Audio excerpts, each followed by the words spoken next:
right now? You know, in other words, can you not understand what you just said? I mean, that would be, again, an interesting double bind, but it does use a counterexample. Since you've done it before, why not? You can do it. If I care about others, then they'll take advantage of me. Counterexample. Isn't it possible to care about others and take advantage of what they have to offer? So again, I can do this and take advantage there. It doesn't only have to go one way. Counterexample. Most people take advantage of people who could care less. You know, again, it's another form of a counterexample. So again, I can have one without the other. I can find an example that doesn't fit the belief statement. You were late, so you don't care about me. I know a lot of people who are punctual but unfaithful. Well, caring people are often late because they care so much about what they do. So again, counterexamples that say, well, late doesn't always have to do with caring. You say mean things, so you're a bad person. I know a lot of people who say nice things, but they'll turn around and stab you in the back. Again, it's a counterexample. Every good person has probably said something mean at some time or another, so good people can say mean things, counterexample. And you can always go and find examples of that in people who are really good. This house is too expensive, I can't afford it. There are a lot of ways to make expensive things affordable. And of course, many affordable things turn out to be expensive in the long run. You know, getting the cheapest one could end up buying a headache. So what do you care about? Your well-being or how much money you're paying? So again, counterexamples. Cancer causes death. Number one, there are many reports of people who've had cancer and are in remission. By the way, this is an interesting thing about language. Let me digress just for a second, because I was just reading a thing where a person went out to study cancer remissions.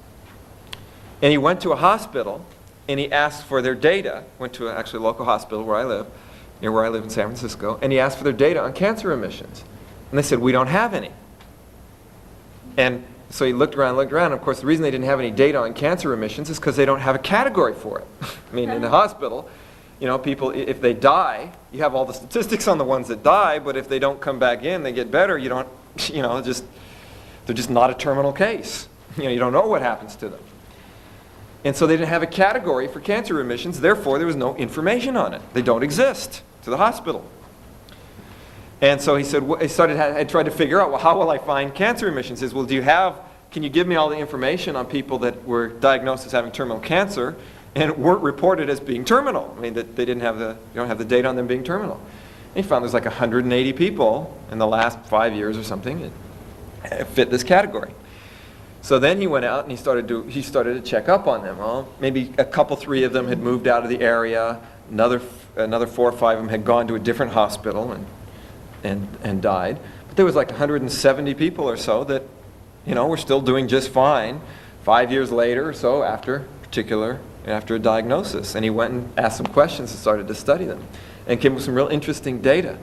But my point is, you know, you start thinking about, again, the power of language and the power of categories. Hospitals don't have information on cancer remissions just literally because there is no category for it. How can you get data on something you don't have a name for? What's that? Pharmaceutical companies don't pay for this. That's right. Well, that's right. Well, then there's consequences and intentions we could get into. But my point is, I think it's so interesting about reality is that if there's no way of us defining it, then they don't carry the information. It's why, you know, that kind of thing is not factored into a typical medical observation. I had another interesting example of it. I was recently in Holland, and there was an issue there that some women brought up they wanted to work with in terms of beliefs about women. Much more, I think it's more so in Europe. I'm sure it's an issue here, but I think it's more so in Europe than in the States. Women being leaders in a group. And they had so we were working on this issue of what beliefs that would you need and what beliefs limited women from being able to be comfortable in a leadership role. Well, what we found was that there were a number of women, it's rather interesting. There's one woman who even trained people how to do it.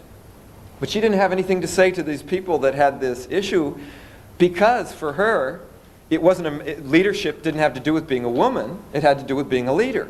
Therefore, there was never any feedback of information to women in a leadership role, because for these people, it didn't have anything to do with being a woman.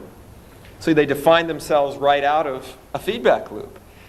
And some of the women that were concerned about being in the leadership realized that they would group together with other women, who weren't in leadership roles, and so becoming a leader would then ostracize them from the group, and it created this real interesting double bind. But basically, it was kind of interesting because the information that they wanted to get, other people in the room had, that they'd been in this group the whole time, but they never connected it because they defined it as being an issue that related to something else, not relating to a woman, was relating to being a leader. So these are some of the kind of interesting things about labels and about beliefs. So I just wanted to digress on that for a moment, because it does illustrate some of the power of how language can actually keep feedback loops from occurring, so information never gets transferred. Because a person goes, it doesn't belong in that category. Leadership is not a woman's issue, so why should I tell women who think it's an issue anything about it? That's what was happening. So anyway, counterexamples, coming back now, have to do with finding examples that don't fit the belief. Last one for us before we take a breather here, and that is change frame size. Now, one of the people in the group, if they're going to set up the conflict situation, one of you is going to chunk down and do counterexamples. The other one is going to chunk up and change frame size.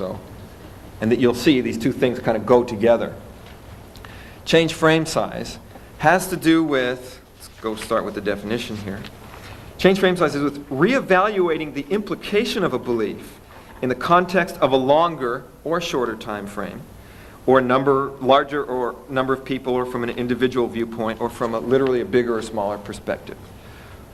When I was giving the Bandler example of saying, well, what good is it going to do to move this thing out of my way? The person will just do something else. I was going to an immediate time frame. If you said, okay, well, let's go and talk to the person and find out what their intention is and why they're persecuting you, I go, great, a lot of good that's going to do. Here's where I go to the immediate time frame. I say, a lot of good that's going to do, because I've got this thing I'm going to trip over now, and you're talking about taking care of something in the future, and my life's in immediate danger. So you go, all right, well, let's deal with the immediate danger. Well, what good is that going to do? They're just going to do something else in the long run. Well, let's deal with what they're going to do in the long run. Hey, well, that's not going to help, because look what's happening in the immediate present. And whatever frame the people were going to, he would come to the opposite. So if they went over a longer time period, he would come to immediate danger. If they say, well, let's deal with the immediate danger, he'd say, yeah, but that's not going to help in the long run. So again, what you see is he just was shifting the frame, going into a larger or smaller time frame, so people didn't know they couldn't respond to it. One of the best ways that I know of to think about changing frame size is what happens in movies, quite literally. Changing frame size is something that's done, for example, by people like Alfred Hitchcock to create suspense. I go into an individual's frame. So I remember in one of these things, he shows two people talking together. And when you're real close to them, they're talking together and having a nice conversation. Then he goes and he shows a bigger frame,